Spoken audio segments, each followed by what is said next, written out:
Welcome to Tony at 12. I'm Tony LeBlanc, and today I'm in conversation with our good friend, Professor Richard Conder.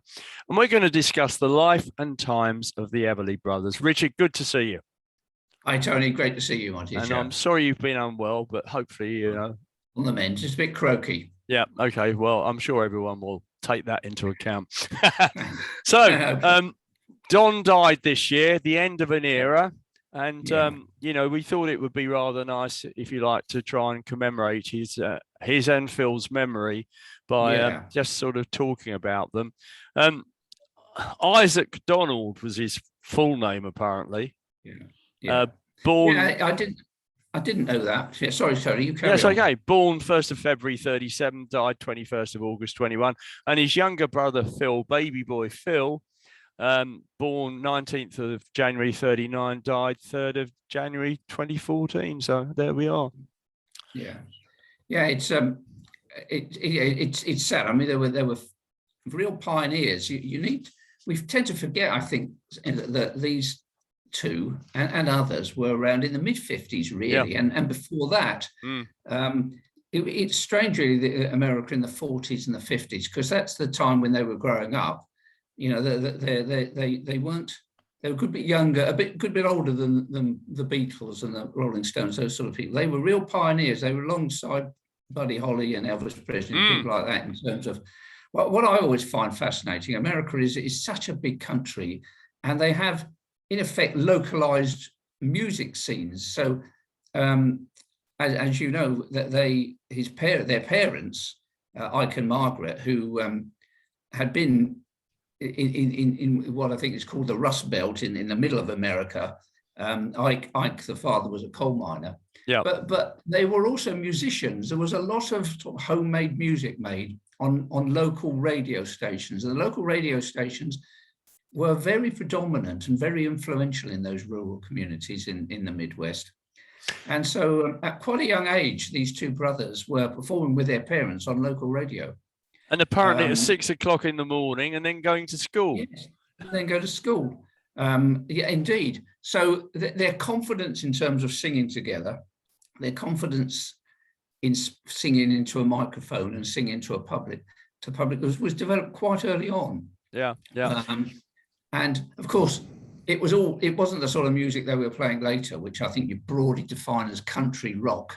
Yeah. Well, I never really quite understand the difference between rhythm and blues and country rock and roll. It's all based on the blues, really. Yeah. But their music would have been country music, the sort of thing you'd have heard in the good old opera in Nashville. Now, but the roots of their music, they were really playing rock and roll, but the roots came from country music and the blues. Now, Don, of course, was born in Kentucky, which is country land, isn't it, really? Yeah. But Phil in Chicago, because Ike's father had encouraged Ike to give up coal mining and take up music. And this, I guess, is why Phil was born in Chicago.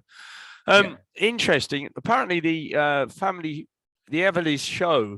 show, which was taking place in the mid 1940s, was based in Shenandoah, Iowa.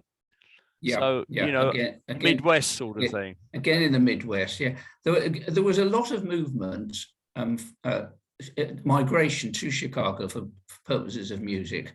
Yeah, a lot. I mean, chess records in terms of the blues were based in Chicago. So a lot of black singers moved up from the Deep South to escape segregation and prejudice.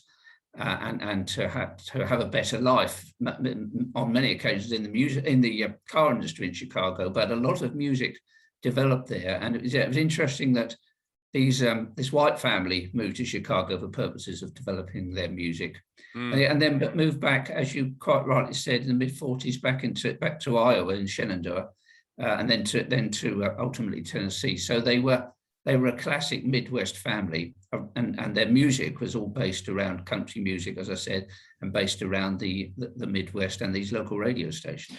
I couldn't see anywhere in the research why they would move back to Knoxville, Tennessee in 1953.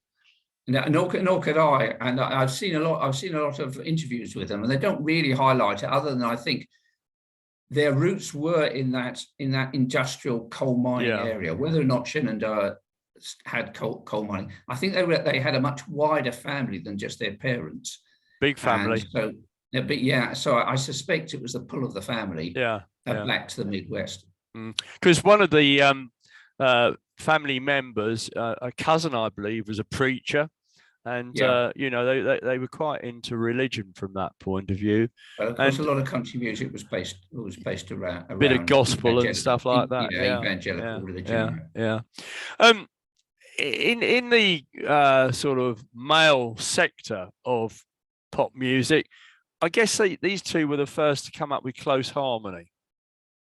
Yeah, I think it goes back to what I said earlier, is that they'd spent so much time when they were children singing together. Their close harmony was developed.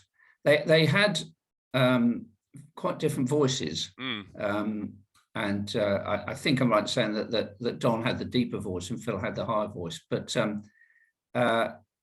they when you see them singing, it's almost as if they're joined. It is uncanny. Lots of eye to eye.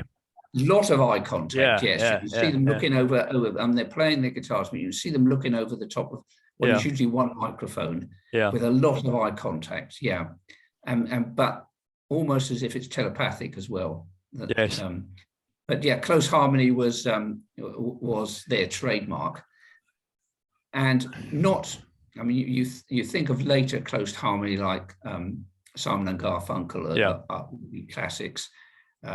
Over here we had sort of pale imitations of the Everly Brothers, and don't know if you remember the Allisons, who were our entry in the Eurovision Song Contest, and they had a number one hit in 1960. Very, very much based on the Everly Brothers, but and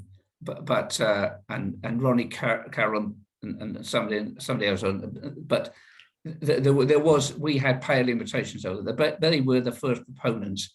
And the best, really. Nobody, perhaps other than Simon and Garfunkel, ever came anywhere near them. Well, Simon and Garfunkel said that, whilst they tried to emulate them, they didn't feel they got anywhere near them. The Hollies did quite a good job because they were very influenced by the Everly Brothers, and up to a point, the Beatles, I suppose.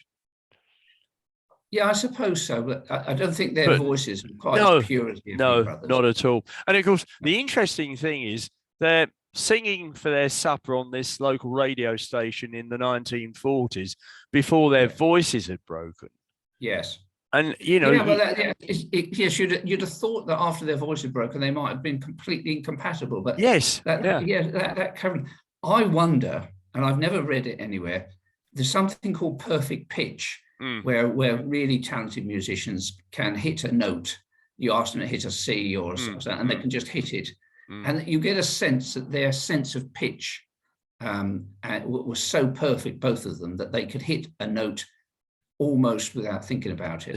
So I don't think I can think, or I've ever heard two male popular music be able to hit a note so perfectly together. Moving on with the story, they, having got back to Tennessee, they performed on regional radio and were heard by Chet Atkins, of course.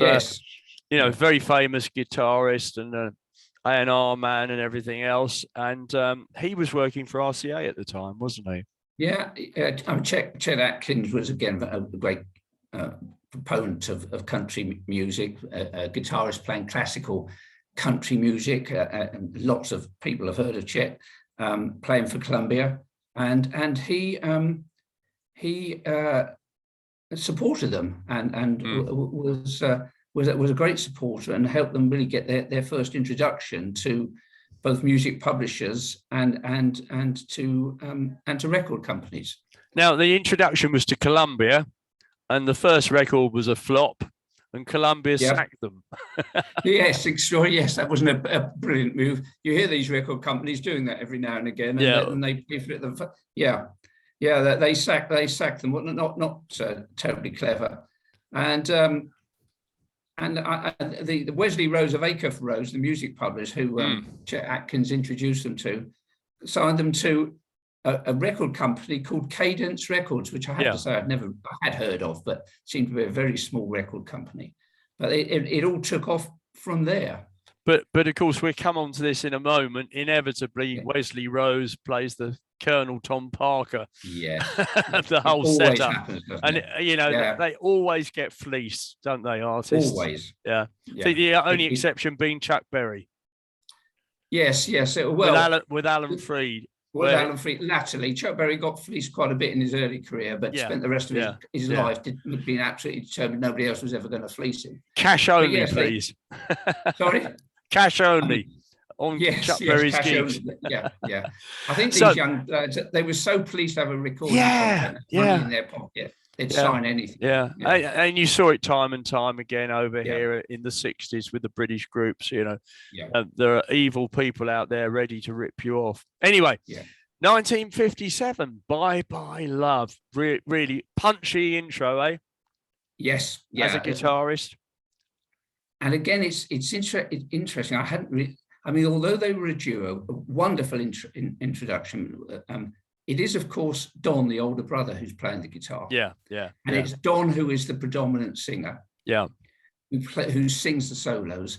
And it's Don who plays the punchy intros and plays the riffs. Yeah. Now, we'll talk later about their own personal relationship and the dynamic of that relationship. But they had perfect harmony and perfect pitch, but there's no doubt there was one dominant member in that duo, a leader, and it was Don. Because I'm not saying one was more talented than the other, although I think probably that was the case. There was certainly one who had the voice, who had the musicianship, and who led, and that was Don, the older brother. Now, Bye Bye Love sold 1 million.